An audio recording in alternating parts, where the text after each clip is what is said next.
For Tuesday, the 26th of September. I'm Stephen Ridgway. So first things first, Bind DNS has got flaws. These have cropped up over time. However, for those that may not be aware, Bind is probably the most commonly used DNS domain name system server software in use, with ancient roots. Was brought to the world by, I think, Noah in the Ark at some point. It's it's old. It's been going a long time. It's very good, very solid. It's used all over the internet. So these things are important. The CVs are 2023 4236 and 2023 3341. 4236 affects DNS over TLS. And it is basically it's a vulnerability in the query load structure. So will allow for a denial of service attack. So basically you can knock over the process. Fortunately, it is not. This vulnerability is not found in DNS over HTTPS as opposed to TLS. So they apparently use different code for those two. So if you're using using DNS over HTTPS, you should be okay. But if you're using DNS over TLS, be aware, patches are required. The other vulnerability is a control channel stack exhaustion vulnerability. So again, it looks like it would result in potentially result in denial of service attacks. So the recommendation is to upgrade to at least Bind 19.18.19, or disable DNS over TLS if not required. However, do bear in mind that encrypted DNS queries are a good thing overall. So you might want to consider perhaps migrating to some other form of protecting that traffic. For the other vulnerability, for 3341, upgrade to 9.16.44, 9.18.19, or 9.19.17, depending on which stream you're currently in. No active exploits for these vulnerabilities, so you have a short window of opportunity to get the patches rolled out there. If you are running DNS on Bind for your organization, or if you work in a service provider, you're probably aware of it already, but there we go. So a ransomware group claims it has compromised all of Sony's systems. Usual sort of stuff. However, at the moment it's unconfirmed. So the only indicator that this is true is the ransomware group's own website on the dark web. So we've heard nothing from Sony themselves. The group associated with this go by the name of Ransomed VC, or at least that's what Malwarebytes are calling them. And they have only been around since August 2023, as far as we can tell. Reason that I thought I would bring this to your attention, yes, it's it's interesting, and there's a vast amount of information I'm sure that might have been released in this, but there is some good, solid advice from Malwarebytes Labs on how to avoid ransomware in this article. So whilst we don't particularly condone any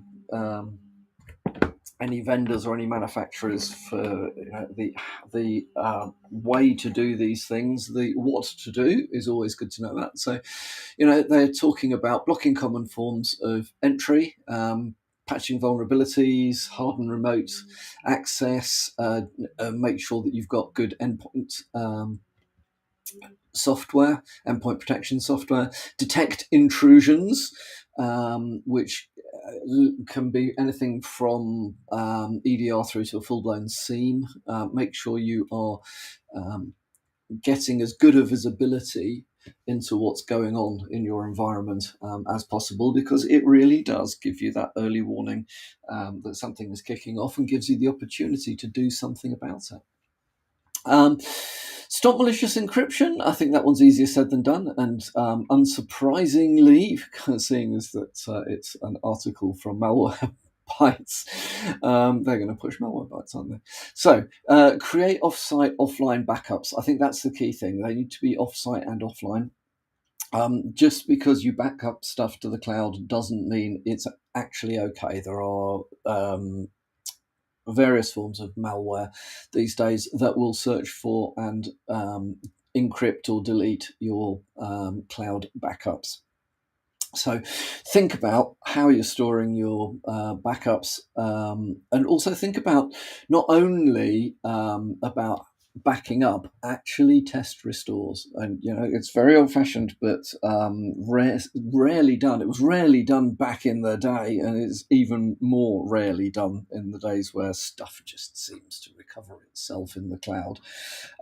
If you don't know that you can rebuild your environment from backups, the truth is you're going to really struggle to work out how to get it all up and running and joined up again during an incident. And it's highly likely that you'll introduce security weaknesses as part of making that happen. So, as an absolute minimum, make sure that you know how to recover all your key servers. If you work in a business which will allow a certain amount of downtime, actually test this stuff, turn them off, block access to them if they're cloud-based, whatever it may be, and then test that whatever your business continuity plan and your disaster recovery plan supporting it say you should do actually works. In practice, I've worked in zero downtime environments, critical financial infrastructure and so on in the past.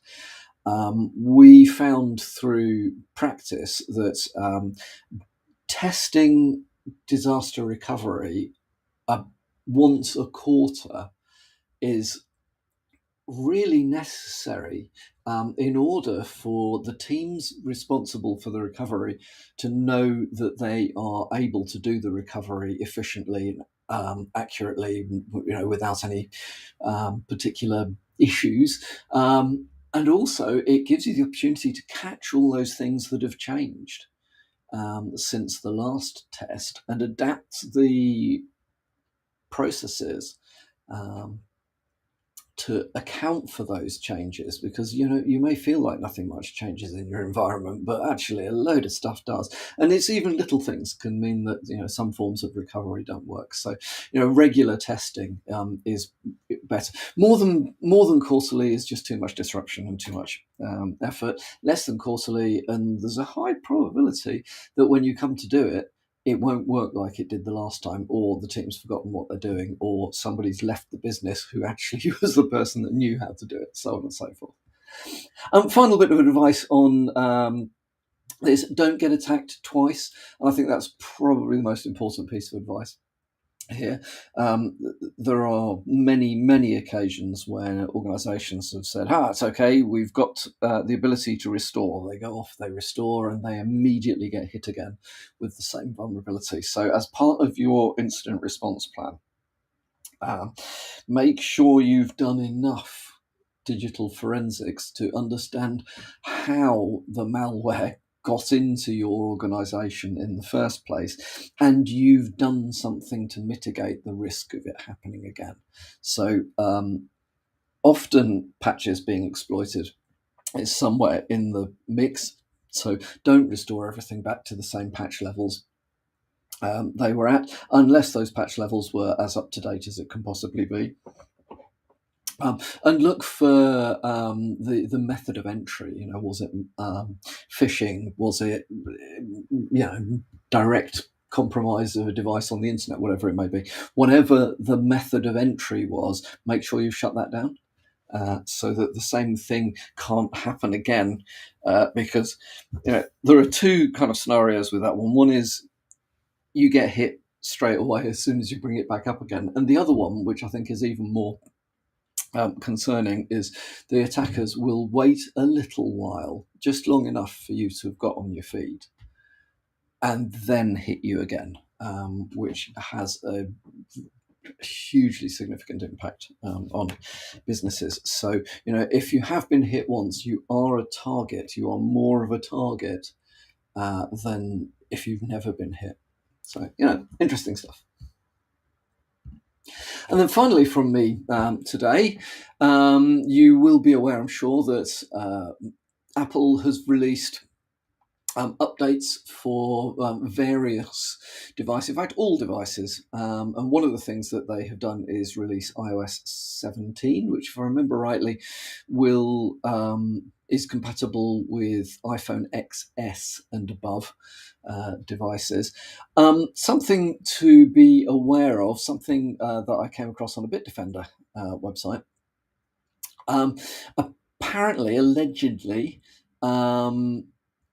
installing iOS 17 resets the settings for significant locations to on and iPhone analytics to on as well, even if in your previous configuration they were off.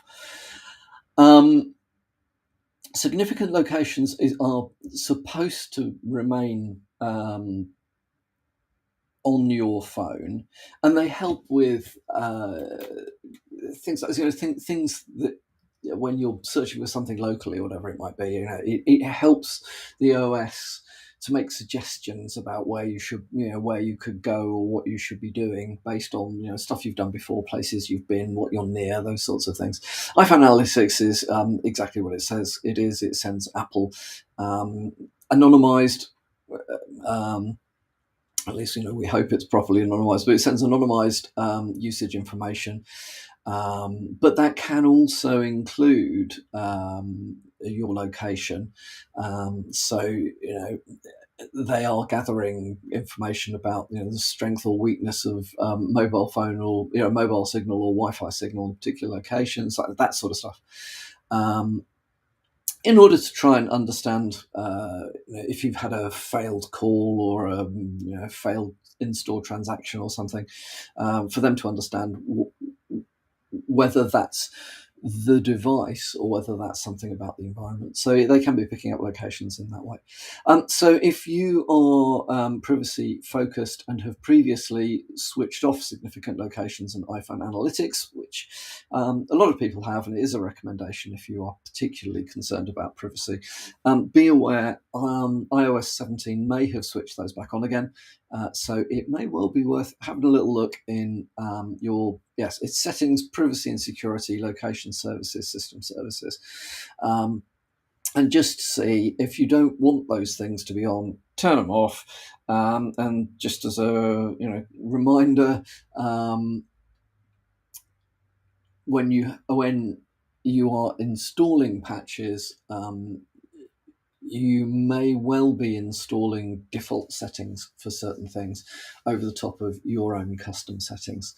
So be aware of the hardening that you do on your device, and make sure that it remains hardened after updates. Well, that is all from me for today. Hope you have a great Tuesday, and I will speak to you